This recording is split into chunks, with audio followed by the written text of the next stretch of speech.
Good evening, and welcome to ICAS Fall Symposium Libertas 2021. And thank you for joining our program today. I'm Shinja Kim, President and Chair of ICAS. It's my great pleasure to introduce Chairman Hitoshi Tanaka as our special guest speaker today, who will address the Korean Peninsula issues with a special emphasis on Asian security landscape from Tokyo's view. As the chairman of the Institute for International Strategy at the Japan Research Institute, he is also a senior fellow at the Japan Center for International Exchange. Prior to joining JCIE in September 2005, he served for 3 years as Japan's Deputy Minister for Foreign Affairs, where Hitoshi was a top advisor to Prime Minister Junichiro Koizumi on a broad range of issues, including relations with North Korea, China, Russia, and the United States. As one of the main intellectual architects of Japan's foreign policy, he has been a key actor in shaping Japan's approach to East Asia. Before being named Deputy Minister, Hitoshi held various posts at the Foreign Ministry, including Director General of the ASEAN, the Consul General in San Francisco, and a Deputy Director General of the North American Affairs Bureau. Hitoshi holds a Bachelor of Art in Law from Kyoto University and Bachelor's of Art and Master's of Art in Philosophy, Politics, and Economics from Oxford University. For 12 years, from 2006 to 2018, he was a visiting professor at the Graduate School of Public Policy at University of Tokyo. And he's the author of many books and articles on related subjects over the past more than a decade, authoring such books as Mienai Senso, The Invisible War, Nihon Gaiko no Josen, The Challenges for Japan's Diplomacy in 2015, Reimagining Japan in 2011, The Logics of Strategic Negotiations, and The Power of Diplomacy in 2009. Also, he contributed numerous articles to East Asia Insights, which is an English newsletter of Japan Center for International Exchange, JCIE. This is where Tanaka-Zuku seminar series was launched in 2006 and still ongoing until under his tutorship, which is an intensive training for emerging political leaders with the goal of fostering greater dialogue on various foreign policy challenges and key issues related to Japan's evolving international role and responsibilities. So, ladies and gentlemen, it is with my great honor and pleasure that I introduce Chairman Tanaka to ICAS platform today. Hope you enjoy the program, and let's welcome Chairman Tanaka. Thank you. Thank you very much for your kind introduction. I'm still half awake, therefore I'm not entirely sure if I'm talking about any logical thing, but yet I try to be logical in explaining our perspective in relation to Asian security landscape. My view is not the government view. You must be cautioned, but my view may not be identical to the government view, or rather somewhat different from the government view, although currently Mr. Suga is stepping down, so they will not be the right government at this juncture. Therefore, I may be free to speak out of my own mind. It's nice to have so many familiar faces, including Russ Lemming, like Glenn Fukushima and others. I'm very much pleased to see you all, in particular this coronavirus period. It's so difficult to have exchanges. So thanks very much for this this occasion of exchange of views.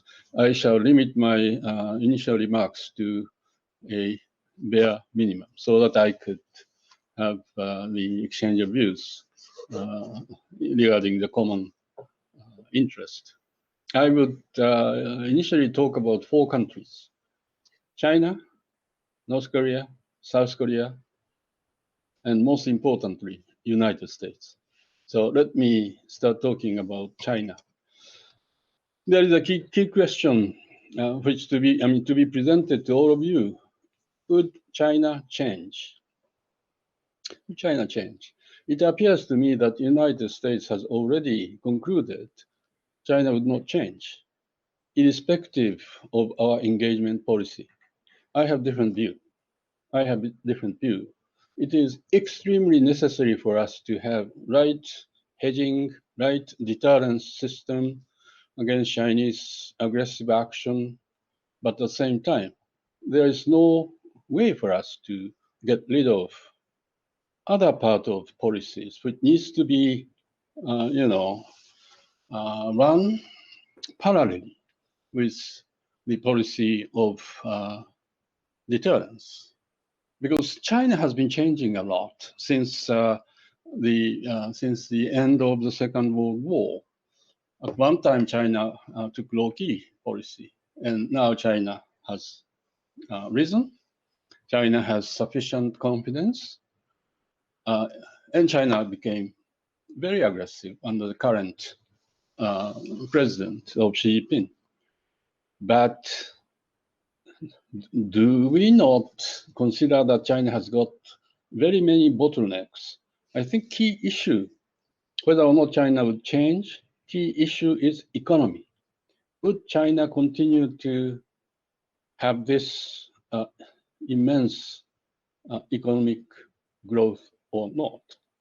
Communist Party clearly has the prospect of economic growth as a basis for their governance.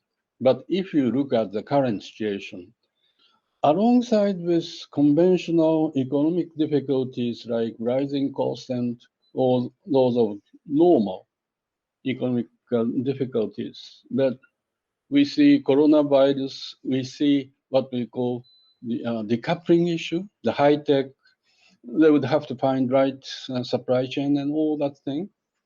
And most importantly, the rest of the world, including Europe, Japan, and the United States, have a second thought. They are watching very carefully what is going to happen in Hong Kong, in Taiwan, and other places of the world, other places of China. Therefore, it's not easy for China to go as they used to. All those big high-tech, big IT companies, digital companies, they are going to be placed in a very severe restriction. Even the education industry is going through a rather difficult restriction because Communist Party thinks that if company went big, then communists may lose control over it. Therefore, I mean, freedom versus restriction, this conflict will continue. But for the sake of economy, the imposing lots of friction at the end of the day leads to the downturn. And economic downturn will undoubtedly affect Chinese communist legitimacy. So I do think that sooner or later, there would be a time when China think to change their attitude. So that is my basic observation.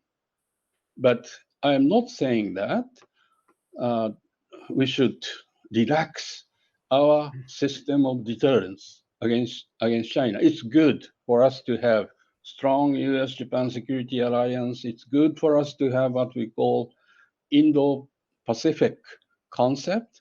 It's good to have CAD arrangement, as President Biden talks a lot about. It's okay. It's good. But at the same time, there is a need for other policy as well. United States may say, okay, China won't change. Therefore, there is no room for cooperation. But if you look at China totally, there are lots of scope. Cooperation is needed. The normal trade relationship, America is very much dependent on China. Japan is heavily dependent on China. The question of global warming, question of North Korea, question of Iran, all of which requires, global cooperation. China is one.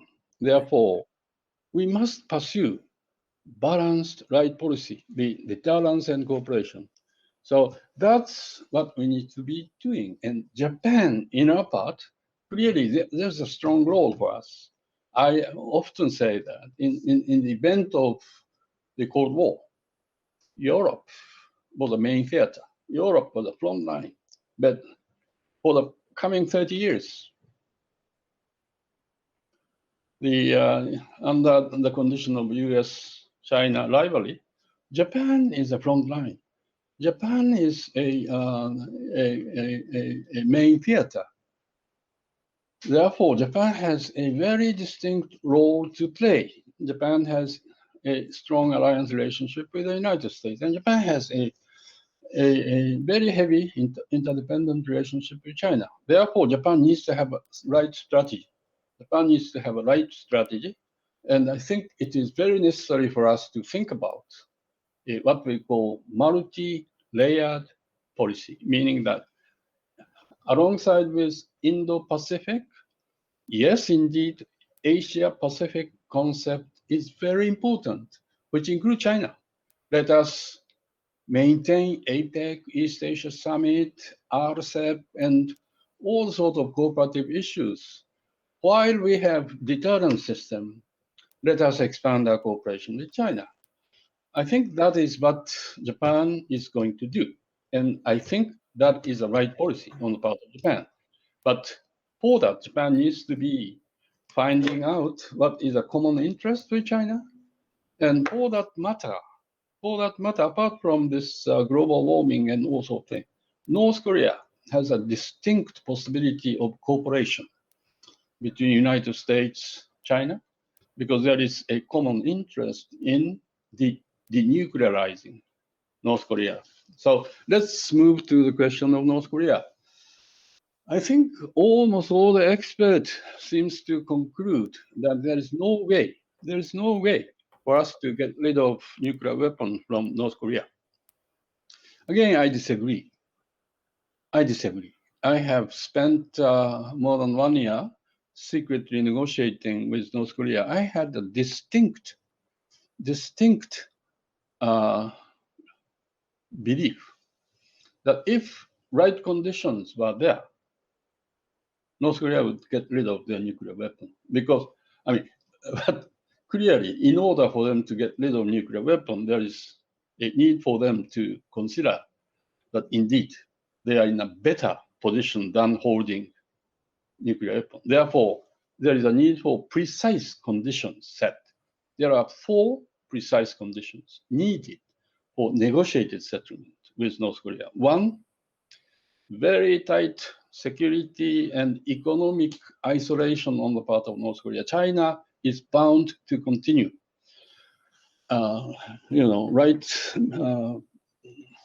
sanction mechanism. And all the other countries needs to be doing it. 1, complete isolation, security-wise and economic-wise. 2nd, right and precise roadmap. It cannot be overnight. This right and precise roadmap include lengthy timing, say 10 years or so. And I think this denuclearization process needs to be step by step. That's second element. The roadmap, long term. The third element is right supervising mechanism. I think 6-party talk is right mechanism because it includes all the nations who have interest in Korean Peninsula security. Therefore, 6-party talks would be the right mechanism, but that is not probably, the main negotiation body, but it's the right supervisory body. When I negotiated with North Korea in 2002 secret negotiation, we talked a lot about 6-party talks. 6-party talk was not there. But we sort of formulated the very basic concept of six-party talk, which was implemented 2 years since then. But yet, therefore, I have a strong belief that six-party talks would be the right mechanism for the future supervision of denuclearization. Four, this is crucially important. America must win. I mean, if you look back, all this process of denuclearization talk, United States launched, like framework agreement, implementation of it, and this Singapore talk, Vietnam talk. America is not one. There is a huge discrepancy among the different interest group. Even president and very sort of low-ranking treasury official type thing. So America is being divided, very, very strongly divided. But even in relation to policies to North Korea, denuclearization policy, America is not united. Therefore, I have a strong hope that America under President Biden produce unified policy, which is to see to it that North Korea will get rid of nuclear weapon. I was watching the TV documentary last night called Turning Point, which describes America's war with Iraq and Afghanistan after 9/11. I mean, even by seeing it, I think any country, I'm not blaming only the United States, Japan, Korea, China as well.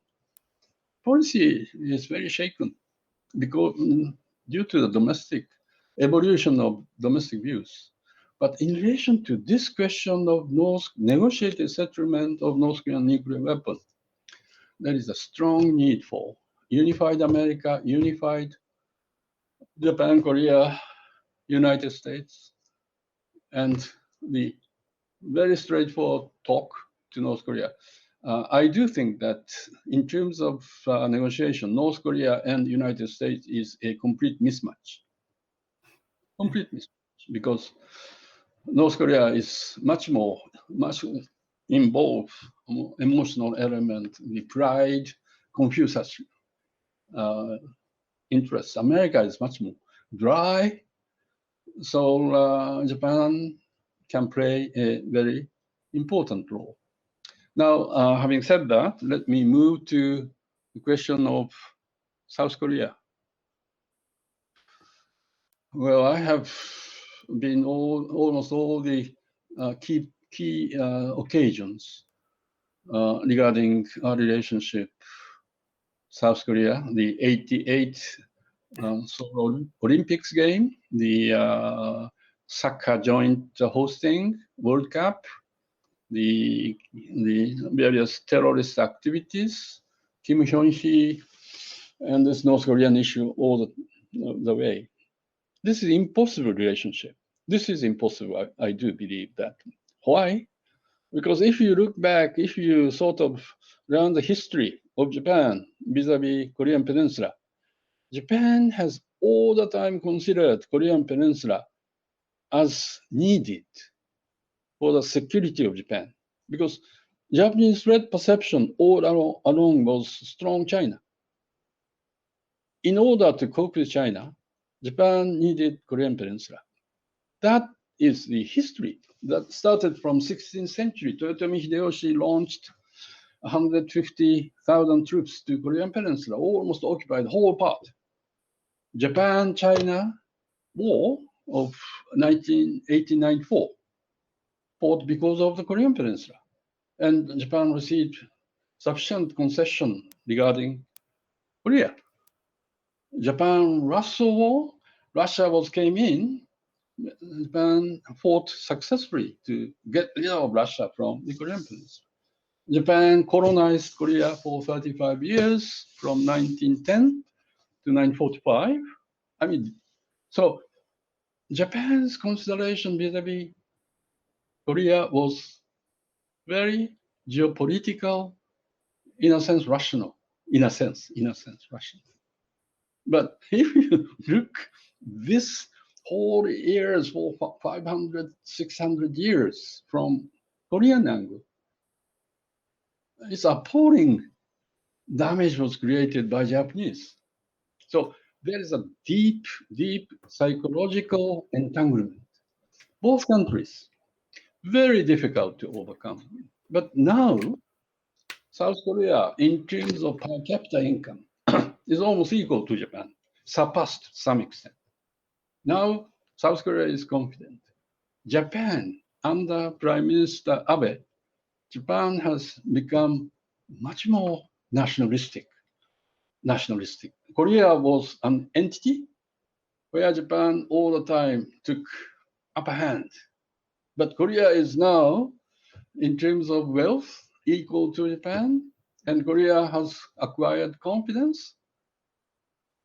Japan, unfortunate, getting less, getting smaller, and nationalistic sentiment has gone. No way. So the only way for us to improve the relations, I think we need to be very, very straightforward. Only when we persuade ourselves that Japan-South Korea alliance, Japan-South Korea good relationship is good for the future. Good for the future, for coping with China, for coping with North Korea, or even coping for the United States. Both Japan and Korea has lots to gain. But under the current circumstances, everything becomes domestic political oriented, not just South Korea, but Japan as well. Therefore, key to trigger the future constructive relationship is a top of the government, prime ministers, president. Only when they sat and look for the future in a long-term perspective, we can start mending our relationship between Japan and Korea. I am hoping, but the Japanese new prime minister, not knowing who he or she will be, but yet I am strongly hoping that the new leader of Japan will provide new sort of light into the picture. Now, let me conclude my initial statement by discussing about the United States. I would very much like to see your view after this Afghanistan. I mean, I remember a time when United States decided to attack Afghanistan. That was October 2001, after 9/11.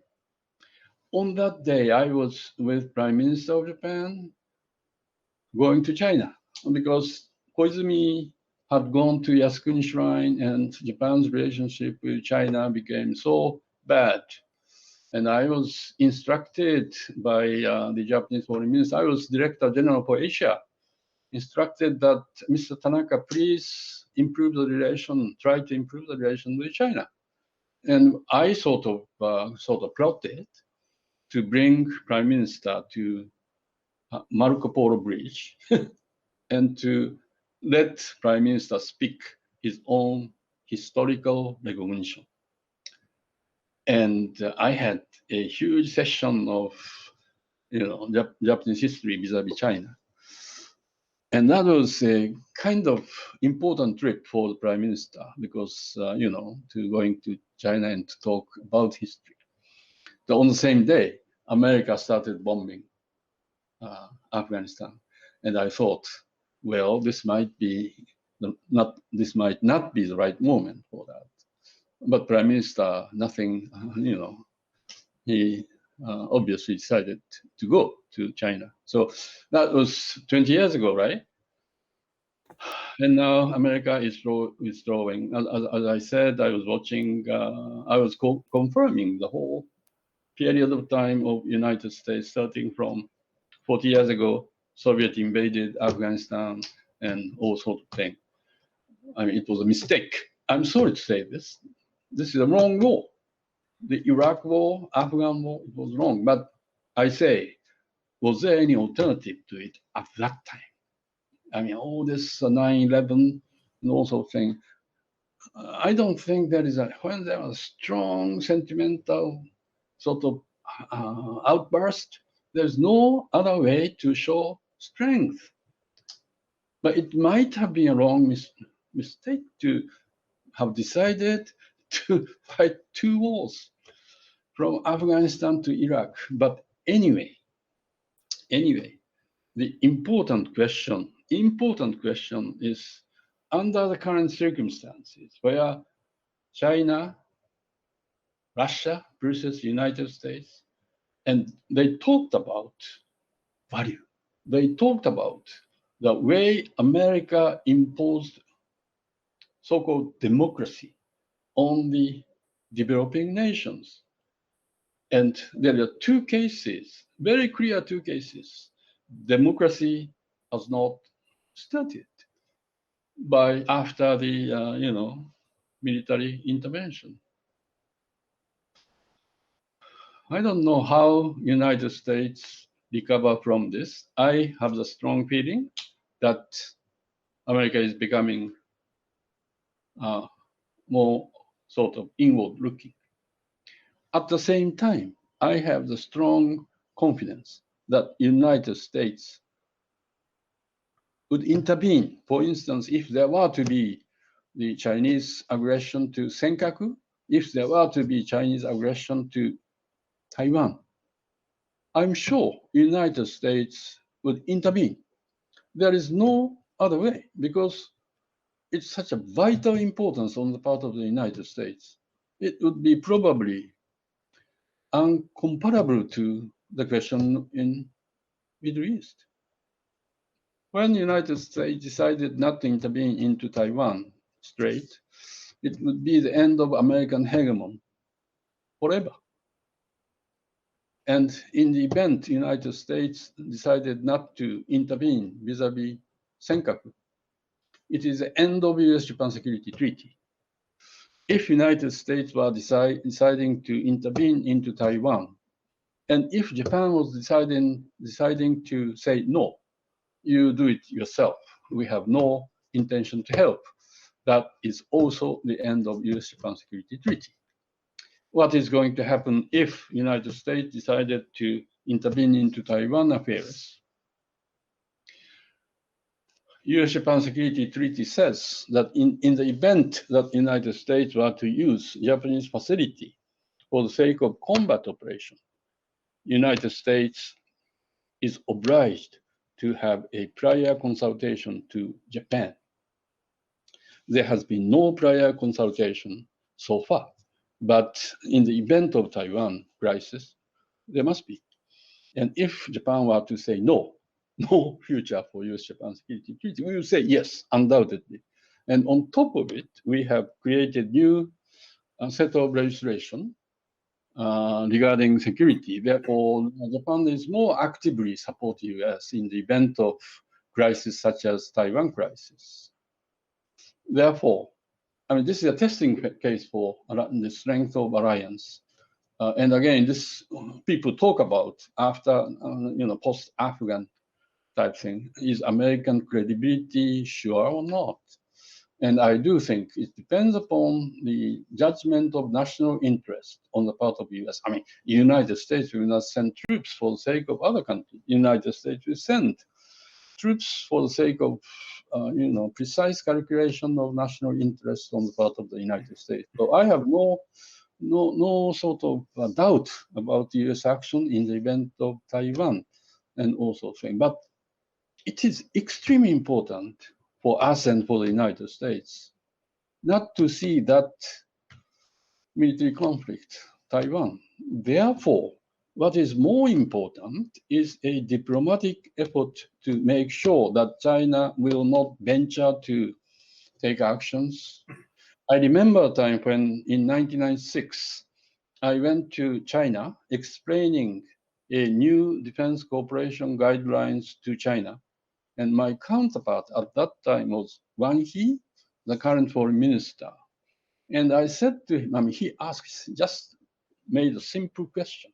Simple question is, Mr. Tanaka, do this joint security declaration apply for Taiwan Strait, Taiwan crisis?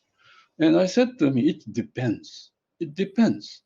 If the situation affected Japanese security in a fundamental way, yes, obvious. Japan would have to depend to enhance our security. No other way. So, and again, Japan, during the time of normalization of China, we made clear we are interested in peaceful settlement of Taiwan issue. Therefore, we are opposed to any military action on the part of China. In line with this, we shall take measures if necessary. So that holds. So the point I'm making in the end is again, diplomacy counts. End of the day, we can negotiate with North Korea. We can negotiate with China. We can negotiate with South Korea. But more importantly, it is extremely important for us among the allies, for us to see eye to eye to the United States and have a precise, planning for each other, because U.S. will not, into the future, act alone. No way for the United States to act alone. Therefore, I hope that that sentiment even strengthen our alliance relationship. I shall end my statement here. Sorry, spoke too much. Thank you, Hitoshi. That's wonderful. Is Bruce Bechtel out there? If not, Bruce Bennett? Bruce? Yes, sir. I'm here. Go ahead. Yeah, go ahead. Thank you. I focus a lot on the Korean issues, and I have to worry if North Korea were to invade South Korea, I expect that the North will threaten Japan with a nuclear attack on Tokyo if Japan provides support to U.S. forces deploying to Korea. Would the Japanese government likely restrict U.S. access to facilities in Japan or risk a North Korean attack? Absolutely no. We shall. You may say that. You may say that. United States may not be that reliable, but we have an absolute confidence in United States extended deterrence, meaning that if North Korea were to threaten Japan with nuclear weapon, I'm sure United States would take appropriate measures to offset that nuclear threat. We have no other way. I mean, this leads to a different argument. Suppose America acknowledged North Korea as a nuclear state, what would happen? I would like to ask the Korean friends, are you going to debate the possibility of South Korea acquiring nuclear weapon? And most probably so, because in the past, South Korea was trying to acquire a nuclear weapon. And there must undoubtedly, there is an argument in Japan as well. If North Korea, United States acknowledge North Korea as a nuclear state, then immediate response on the part of Japan would be, Japan indeed needs to think about future discussion of acquiring nuclear weapon. And that will affect hugely. That would affect geopolitical element in East Asia. I mean, this is the scenario China hates, because the Chinese hate that nuclear domino would take to Korea, Japan, and Taiwan. So that's going to be a nightmarish situation, not just for China, but for Japan and for the United States. So I have a strong confidence in U.S. Extended nuclear deterrence. Thank you, Hitoshi. All right, Joe, go ahead. Can you hear me? Okay. No, I'm here. Mr. Tanaka, question goes back to a very Sorry, I can't hear you.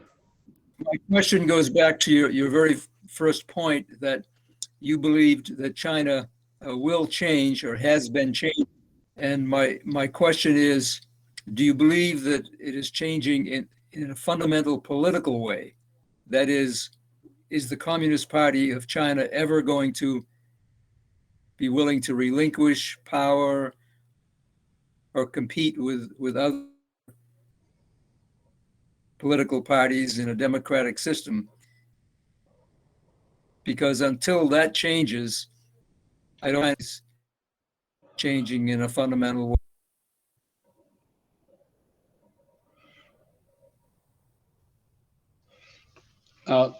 May I respond to? Yes, go ahead, Hitoshi. Okay. I mean, the Chinese political system, the Communist Party, is going to be destroy their own power basis or not? Probably not. There is no way for China sort of willingly destroy their power basis of communism. But yet, what I'm talking about is, there is no absolute democracy. There is no absolute communism. And what is important for us, maybe, you can say that human rights violation on the part of Chinese Communist Party is so wrong. Therefore, let us destroy them. But it won't happen. Unfortunate, it won't happen. Therefore, what we could expect would be changes, gradual changes, which create less harm to the rest of the world. And as I say, the key element for the change would be economic growth. If China loses economic growth, then Chinese government, the communist government, will have to face with quite sort of, dissatisfied people. And they will think at that time, shall we tighten up the domestic audience? Shall we tighten up Communist Party, or let us make some changes so that they can make use of external elements? Clearly, if China were to behave, their attitude vis-a-vis South China Sea, vis-a-vis Hong Kong, and vis-a-vis, the rest of the world, we shall respond to them. Therefore, they may change. The economic downturn, since the economic growth is the root of justification of Communist Party, if economic growth goes down, then the Communist Party needs to think about what to do. And very small percentage possibility, they may soften their attitude to the rest of the world. You can argue, no, it's not. They will tighten up. They become more aggressive. But as a result of their aggressive, as a result of more tightening up, they are bound to fall. So either way, but what I'm talking about is, during all that process, we need to maintain tight deterrence system.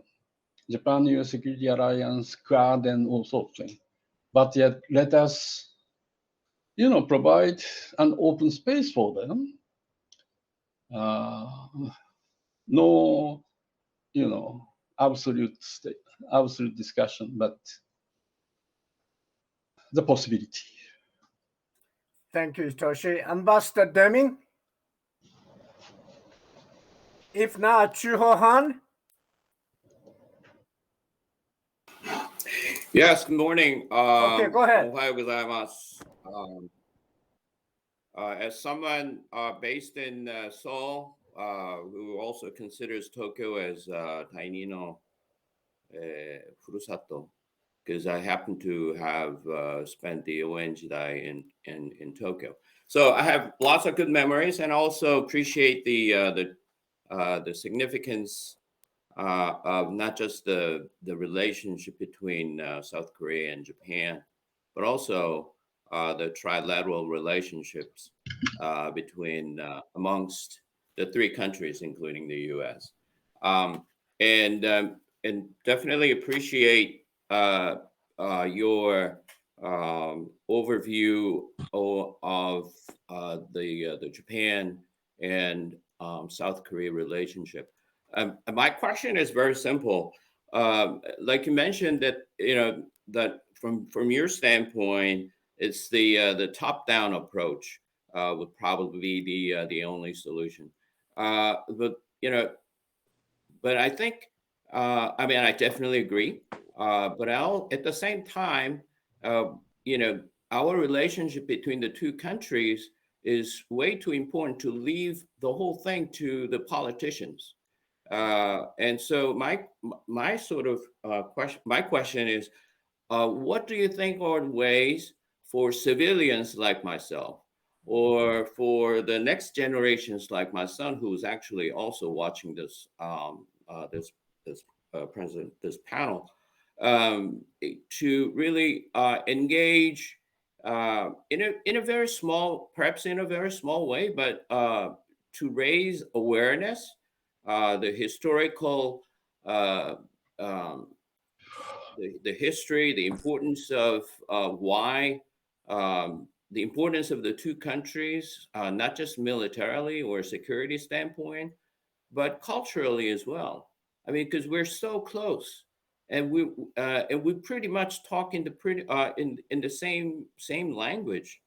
And so, I mean, I may be very naive, but I was very curious in learning what you probably think in terms of the some of the actionable things that we could do from a civilian side.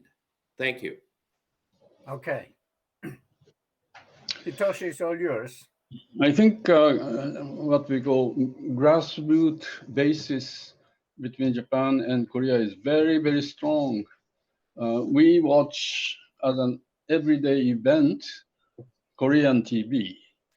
We see BTS, all sort of Korean golf player, and also there is no sort of, what shall I say, it's all the time very, very warm feeling toward those Korean players, Korean actors, Korean entertainers. The same thing applies to Koreans as well. They are crazy about Japanese singers and also things.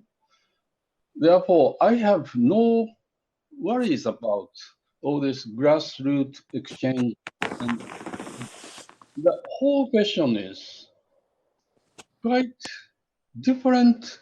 So differently, the political confidence relationship doesn't exist, while there is a very strong grassroots tie, no political situation. The point I'm making is the politicians try to represent the, kind of political ideology. And as I said, the Japanese Prime Minister who see Korea, I mean, depending upon his political philosophy, he may see Korea as the, sort of target of Japanese nationalism. Korea is doing this and that cannot be done, and Japan at this juncture is stronger than Korea. Let us take upper hand. That was approach taken by Abe, Suga, the oldest for the past 10 years. The Korean president, he also represented a liberal part of Korea, and they call it, depending upon their generation, so 86 generation, they have a strong sort of philosophy in which Japan is a nation to be strongly criticized. Therefore, unless we address this political mismatch, unless we sort of we do something regarding this deep psychological entanglement, nothing happens except very warm grassroots exchanges. So the point I'm making is, what can I do for the better political relationship between the two countries? Even when generation changes, if we didn't do anything, this relationship will last. Therefore, we need to focus only the issues which would require Japan-Korea cooperation. One is China, the other one is North Korea. And there's no sort of, that is what we need to be doing as a first step. For that, the summit meeting would be very, very necessary. Thank you. Ambassador Deming now. Yes, Go I ahead. think I apologize. Congratulations. I Go cut ahead. myself off. It's great to see you, Hitoshi. It's hard to believe that it's been 20 years since we worked together. We both look exactly. I agree with you completely about the importance of Taiwan and very, very close U.S.-Japan coordination and sending out a strong message about the importance of the security of Taiwan. I worry a lot about the Chinese misreading the U.S. debacle in Afghanistan. And I just would do, from your point of view, how dangerous is it that the Chinese might see this as an opportunity to take steps toward Taiwan that they wouldn't otherwise think of? And what can the U.S. and Japan together with others do to try to create disincentives for Chinese adventurism toward Taiwan at this delicate juncture? Yeah. Thanks very much for your comment. I do think there are two different questions, possibly. I mean, there is a need for the United States to address this question of Afghan retreat and Iraq war in a much more sort of straightforward way. Much more straightforward way. I mean, the president cannot say that this was a wrong war, but yet, at least, they can say for the future matter that America maintain strong commitment for the peace. And regarding Afghanistan and Iraq, intelligence was wrong and there were considerable misjudgment. And I remember the time in 2001, 2002, this neoconservative element in the outburst of 9/11. I mean, you can't help. But yet, now today, Biden is known as an internationalist. Therefore, I think at some juncture, President Biden should assure to the rest of the world, America shall maintain its strong stance internationally and maintain a constructive leader of the world. So Chinese and Russians are making all the type of propaganda campaign. They're saying two things. One, who is determining the concept of democracy? It cannot be US. And two, imposing democracy, what so-called democracy, on the people like Afghanistan or Iraq. That was a terrible failure. And two of the propaganda statement may be right. Therefore, one thing, America must make a clear-cut statement in defense of US leadership, in defense of so-called democracy. That's one point. Second, it is extremely difficult. For instance, Japanese conservative politicians are saying that there may be Taiwan contingency soon. Therefore, it would be extremely dangerous if we were to let the opposition party rule the nation. It would have to be the LDP, who could cope with such issue like Taiwan contingency. So, there is high sort of exposure of Taiwan Strait issue in Japan. But it was clearly it's a joint product of Japan and United States. In April this year, the danger of Taiwan Strait was on the joint statement. United States somewhat modified its stance vis-a-vis Taiwan, stating that one China policy is there as well. But yet, this is so unhealthy to talk about Taiwan Strait issue, and to to suggest that this is a likely issue in the near future. Therefore, I would very much like to see the argument that let us not, to get this type of content situation. Let us talk about the way to not to lead to Taiwan Strait contingency. Therefore, I would, even in relation to Taiwan Strait, there must be some type of joint guidance between Japan and the United States. Thanks. Thank you, Hitoshi. Tong Kim? Hi, thank you.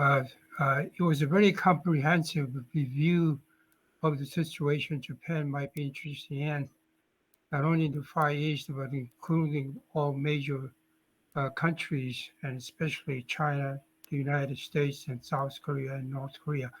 My primary interest is in seeing peace and peaceful resolution of international disputes. I was heartened to find you say you are still one of the few still holding hopeful resolution of North Korean denuclearization is still possible.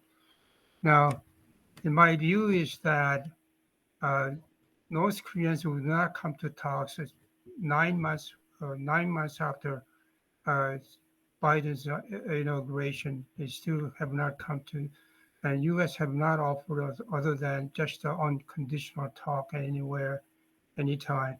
But the situation is very clear. Conditions are very clear. That is, the North Koreans would not come to any kind of talks unless to discuss complete denuclearization, unless they are given the guarantee of a complete accommodation from the United States and the international community in terms of acceptance and also guaranteeing their national security, and also complete lifting of international sanctions or what have you. In other words, there would be complete denuclearization for complete accommodation on both sides, and I don't see that is happening.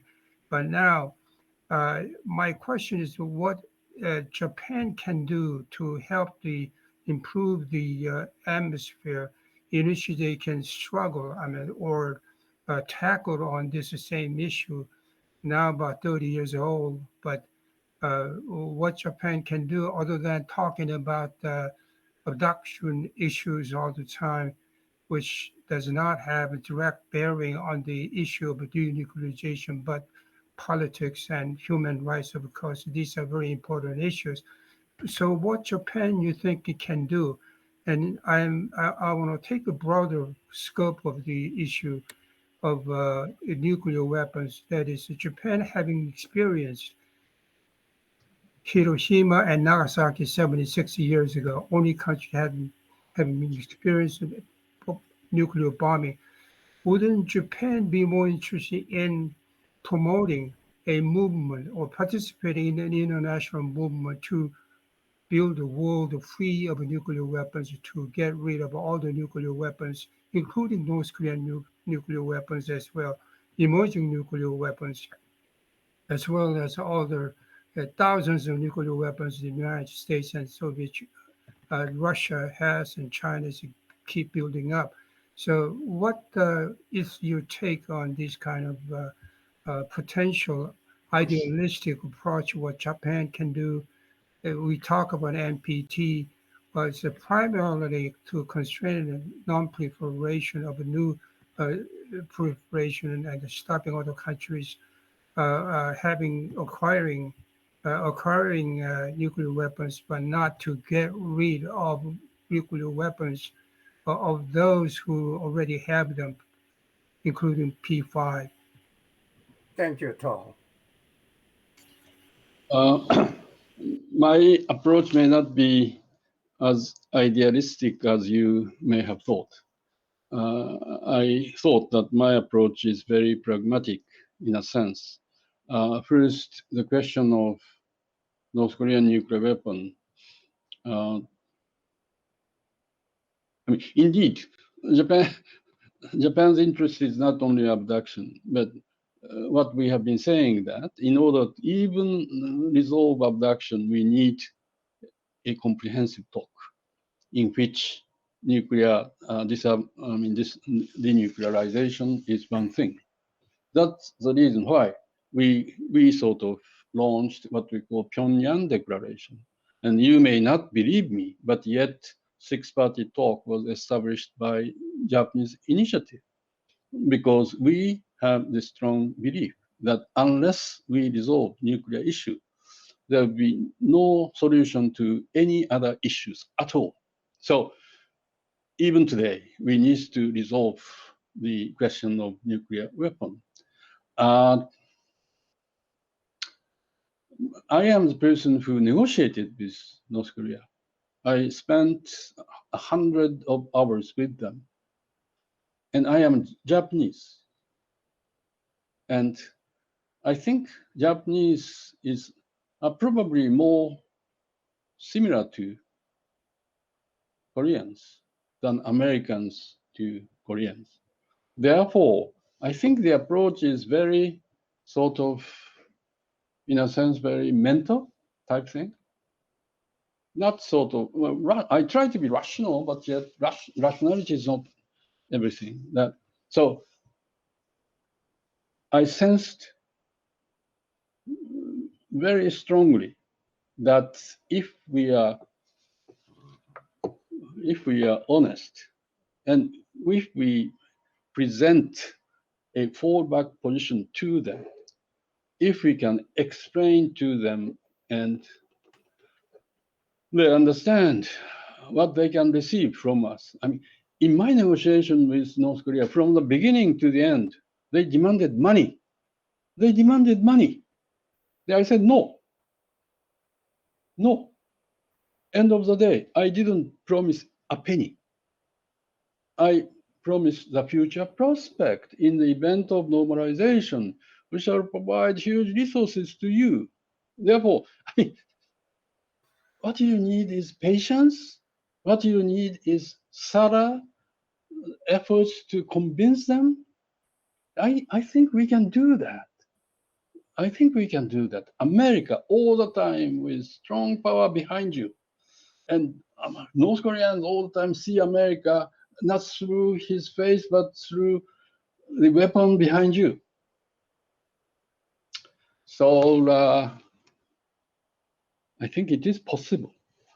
If there were to be right conditions, tight security deterrence system, the precise roadmap, and one America without any different views inside themselves. It is possible, I think. The question of nuclear weapon, I mean, America is not America is not in agreement with the International Nuclear Weapon Ban Treaty. We have the same reasoning. Since we have trust, as I said, the American extended nuclear deterrence, nuclear commitment, we cannot agree to total ban of the international treaty. If United States were doing it, we would. But yet, this is a fundamental question you are asking to me. Up until today, I think Japanese policy toward America is more on the side of following. I personally, like myself, say that Japan needs to input America constructive thought. It's not all the time Japan, listening to the United States and implement what the United States tell us to do.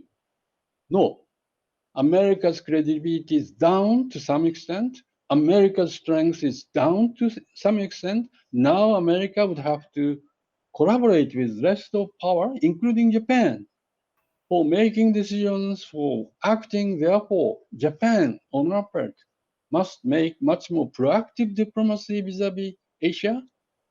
And also, we shall say, we shall make lots of input on the United States. I still remember a time when Koizumi-san decided to go to North Korea. There was a huge disagreement from the U.S. The defense minister, this neocon person, I forgot his name, and Dick Cheney, vice president, calling Japanese foreign minister, "You stupid." How could the prime minister of a nation alliance with the United States goes to North Korea? The Dick Cheney, Rumsfeld, everyone was so fiercely disagreed. But Koizumi-san, I thought this is a constructive move.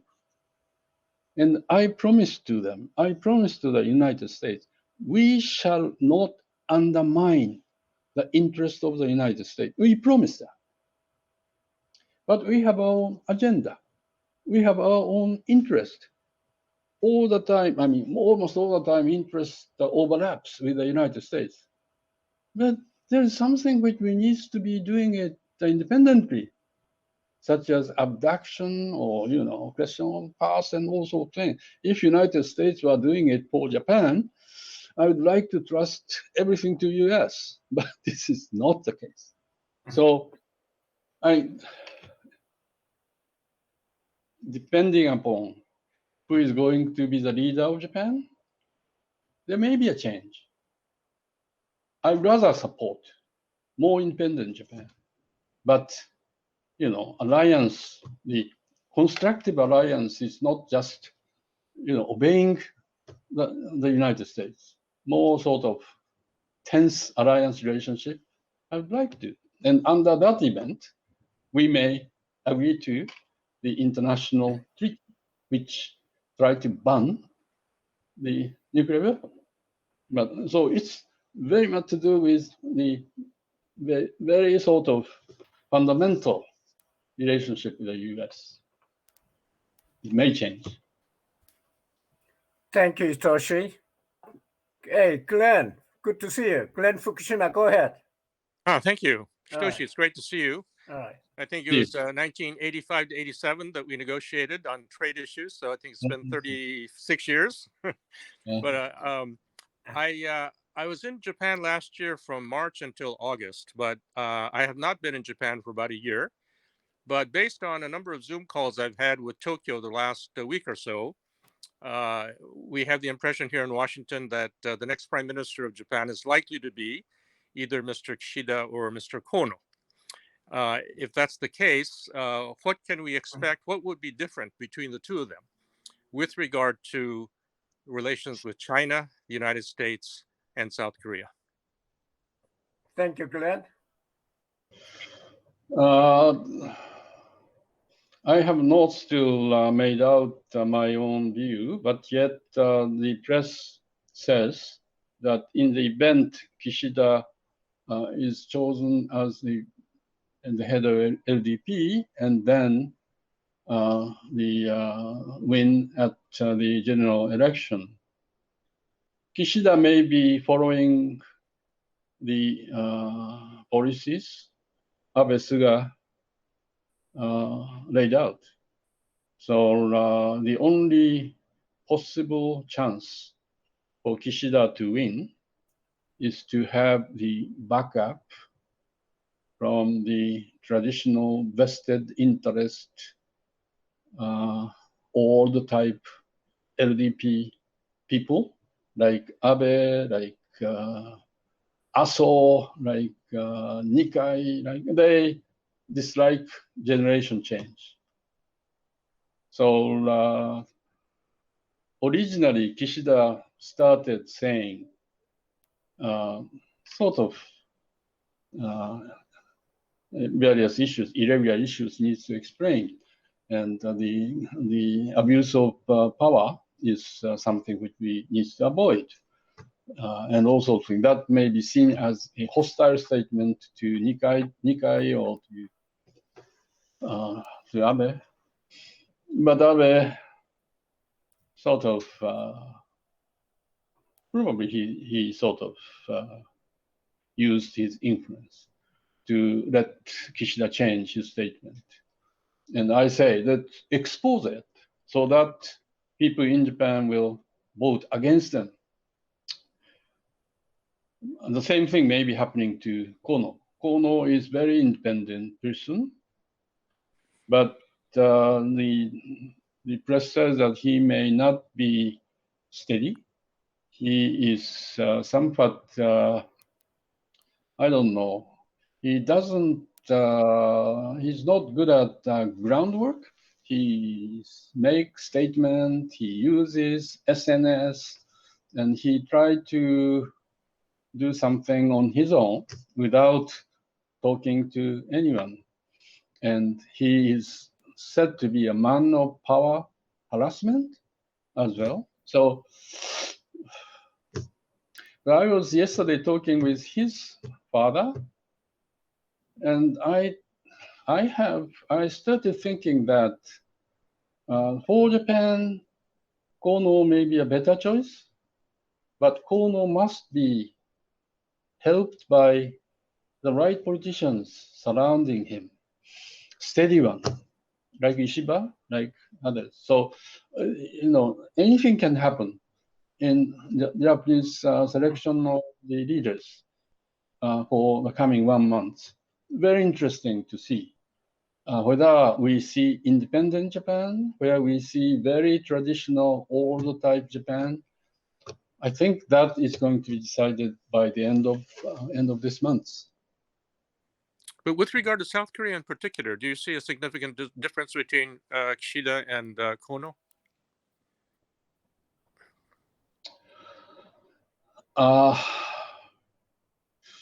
Again, I'm not entirely sure if Kishida-san has got his own policy, own sentiment, own everything.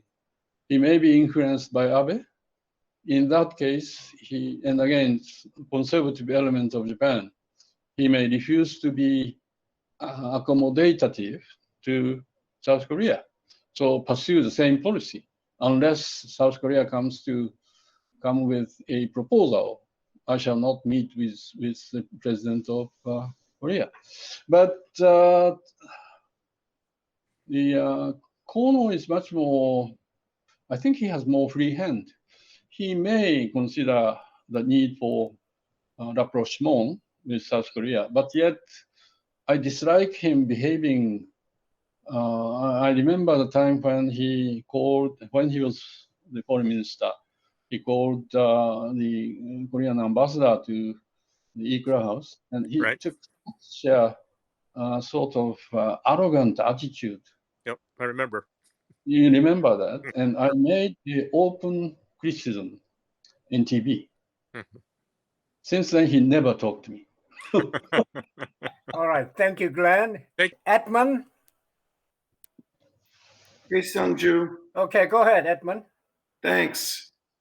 All right. Hello, Mr. Tanaka. My question relates to a country that you didn't get a chance to speak to today, but nevertheless is central to U.S. thinking about Indo-Pacific security, both through the Quad and outside the Quad relationship, and that is India. I'm wondering if you can offer your perspective on India's capabilities and intentions as it relates to enhanced coordination, security coordination in the Quad, as well as coordination outside of the Quad, through various arrangements, bilaterally, trilaterally. Would welcome your thoughts on that topic. Thanks. Well, India is not simple. I don't think India wishes to sort of strategically identify herself. India is part of Shanghai organization. India is struggling with Pakistan. In that sense, India is more inclination to be with the West. India has got a very, very tight relationship with China, but yet India needs to expand their export-import with India. Probably India's strategic calculation is much more difficult than Japan. And I think if you take this Quad cooperation, I don't think India is very willing to convert it to security organizations. And India will pursue a kind of even-handed approach. Not even-handed, but to some extent, both sides. I don't think India has interest in isolating China. I think India is so strategically minded. Therefore, strategically minded meaning that India maybe we cannot put India in one camp, So I'm sorry to say, America is strongly emphasizing Quad, 4 countries. I mean, Australia is for sure, Japan is for sure, but I'm not entirely sure about India. So, and again, it was originally proposed by Australia, by conservative Australian government. I was fiercely opposed to it because why should we be sort of clearly expose ourselves anti-China, and why should we be, making clear to them? And I thought India would not come along. But after 10 years, India now comes along, but with some reservation, I think. I hope India will continue to have that reservation for the sake of the stability in the region. I'm not responding to your question in a straightforward way, but that's what I feel. Thank you. Nobuo Tanaka? Thank Nobuo? you. Okay. Yes, Go ahead. yes, I'm listening. I was really fascinated with Hitoshi-san's statements and explanation, and his strong belief in the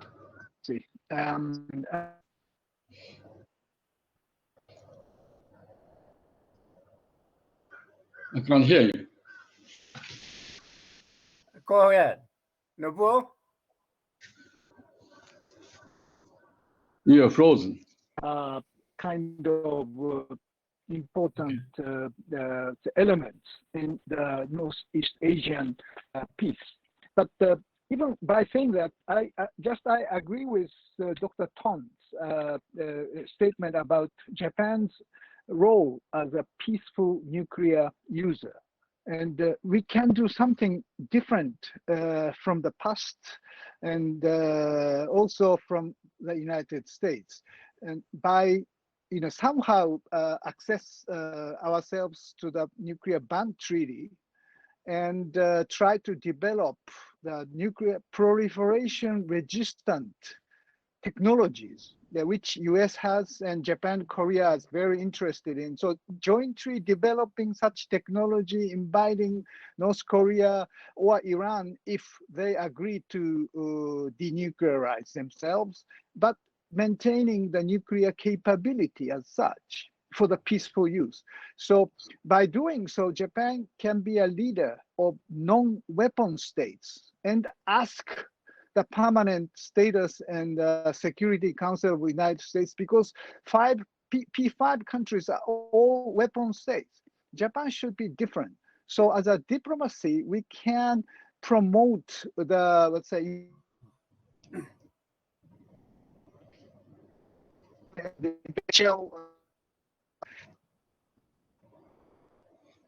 Okay, go ahead, Hitoshi. I think it's a far-fetched argument. I mean, what Iran demands to us is that I was negotiating with Iran for the we can offer a special service for denuclearization of North Korea. Yeah, so, So this kind of so can Japan play some different diplomatic role, Hitoshi-san? Well, I don't know. I think there are two issues here. Iran all the time told us when I was negotiating with Iran that Iran said that they would like to be the status of Japan. And I asked, what is the status of Japan?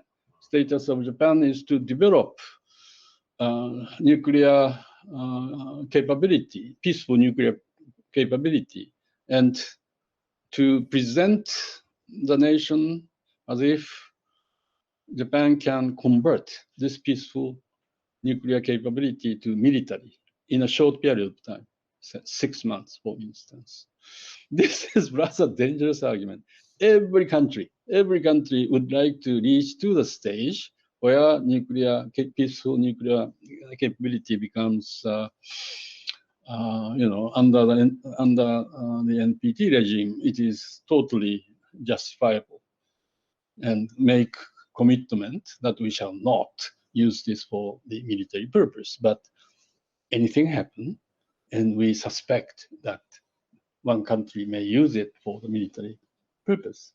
Iran is actually saying that by having nuclear peaceful capability itself and ability to convert it in a short period of time, that creates a deterrence against the rest of the world.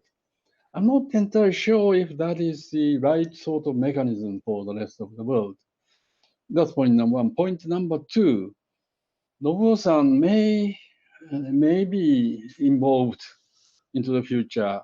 There's a question of peaceful nuclear use, particularly in Japan, in relation to the global warming issue. And a person like Kono is advocating, Koizumi advocating the huge expansion of the renewable energy. There is going to be a huge debate in Japan in relation to that. And I am not entirely sure if Japanese peaceful nuclear capability remains as strong as it is. I think it's toward the downside. And I personally think that the expansion of the renewable energy is very much depending upon the government determination and government wish to invest in that sector in a huge way. So again, in relation to this, Japan is going through the transitional period of time. Thank you. Secretary Thornton? Susan? Oh, yes. Thank you so much. Secretary, Can you hear me? All right, go ahead. Okay, great. Thank you so much for doing this. I've learned so much, and I really appreciate all the comments. I just wanted to come back, though, to the issue of Taiwan, because I'm very worried about it. And you said that, you know, Japan's interest continues to be in a peaceful settlement of the Taiwan issue, which I think we all want to see. But there is an impression that Japan's position on Taiwan is changing a bit. And I just wonder if you could clarify whether you think that Japan has determined that Taiwan remaining de facto separated from the Chinese mainland is now essential to Japan's security under any circumstances. Because I think some in Japan have been indicating that Taiwan is essential to Japan's security no matter what. And that sort of creates a little bit of uncertainty, I think, in some minds about Japan's official policy toward Taiwan and whether it remains as firm as it has been. Thank you, Susan. Thank you very much. I think the Japanese policy to Taiwan was more or less the same as American policy to Taiwan in the past, because it's a kind of abstract, I mean, sort of, while we respect Chinese claim of one China policy, at the same time, we have been stating that don't use military. The peaceful settlement is a must. Therefore, we are not saying if China were too aggressive to Taiwan militarily, what we should be doing. It was a kind of vague statement we made. The same thing to American policy. America acknowledges one China policy, but at the same time, America made the Taiwan-related act in which it says that in the event of Chinese aggression, America would take an appropriate measure without defining what is appropriate measure. So there was a delicate balance, which deter China and which deter Taiwan as well. If Taiwan were to move aggressively for independence, Chinese would undoubtedly respond to it. Therefore, we thought it's not appropriate situation. Therefore, we all the time try to restrict Taiwan when they started moving toward independence. And at the same time, we told Chinese, don't overreact type thing. But this sort of equation was broken by the former administration of the United States. Obviously, the US was expanding its tie with Taiwan, sort of almost to the sort of, you know, so difficult to judge, but yet to the red line. red line. And again, this new administration, Biden administration, appears to follow that red line by inviting Taiwanese to White House and all sorts of things. But today, I think America is somewhat, modifying that nearing red line policy so that, come to mind. Japan, I think America has clearly stimulated Japanese conservatives. Therefore, Japanese conservatives started saying a very sort of,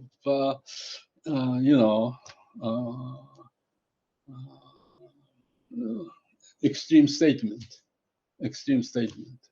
And they are sort of they are fond of, let's prepare Taiwan Strait crisis. Let us expand our military. Let us make sure that we can do something. And they say that we can use the new legislation to cope with Taiwan Strait incident, Taiwan Strait crisis. But mind you, there is no situation where Japan can fight alone. No way for Japan to intervene into Taiwan Strait crisis single-handedly. Japan's in case Japan were to act, it's only when America first to act, because we know that without American intervention, we are not able to single-handedly defend Taiwan. No way. Therefore, I mean, in relation to this, we are very, very sort of faithful obedience of the US policy. And United States policy swings, Japanese policy swings. Thank you, Hitoshi. Ambassador Togo, go ahead. Thank you very much. Go ahead. Okay. Yeah, Tanaka-san, thank you so much for your explanation. It's been a real luxury to listen to your overall views in English in front of this international audience. But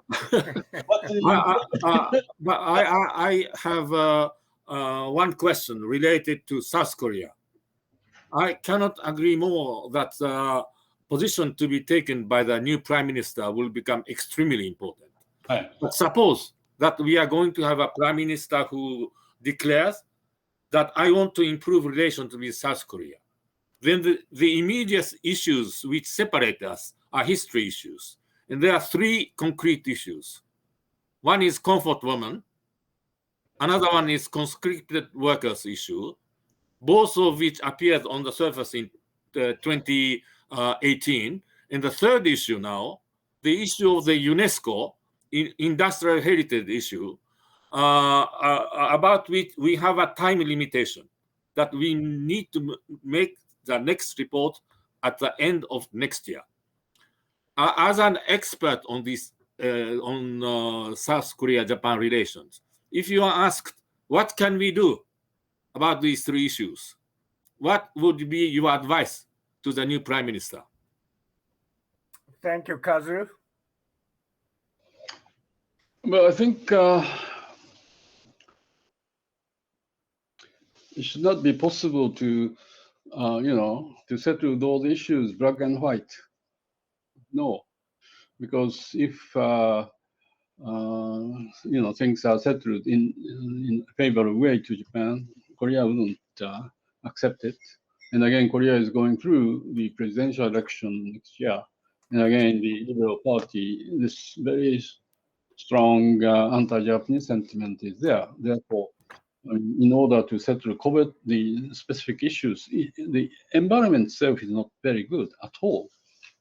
So I think the prime minister, he has to wait for the change of the government in Korea. But yet, basic policy prime minister should take is that it is absolutely necessary to improve relations with South Korea. Therefore, all this, officials need to work out right policy outcome in relation to comfort women, in relation to forced labor, in relation to this UNESCO issue and all sorts of things. And I have the feeling, having dealt with Koreans for so many times and finding a kind of, middle road solution. I mean, diplomacy is the work of compromises. So, I have, if there is a strong guidance, yes, we do improve our relations. We can resolve things by compromises. We need a very, very, frequent consultation based upon confidence. But we all have been doing this vis-a-vis Korea. We think of doing it. It's a very tiring process, but yet we can do it, I suppose. Thank you, Hitoshi. Is Alexis student out there? Alexis? Alexis student, are you there? Well, if not, it's 8:31 p.m. We have one more minute used up. And Tanaka-san and Ambassador Thornton, Ambassador Togo, Tong, everybody, thank you very much. Meeting is adjourned. Thank you. Thank you. All right. Thanks very much. Thank you. Thank you very much. Thank you.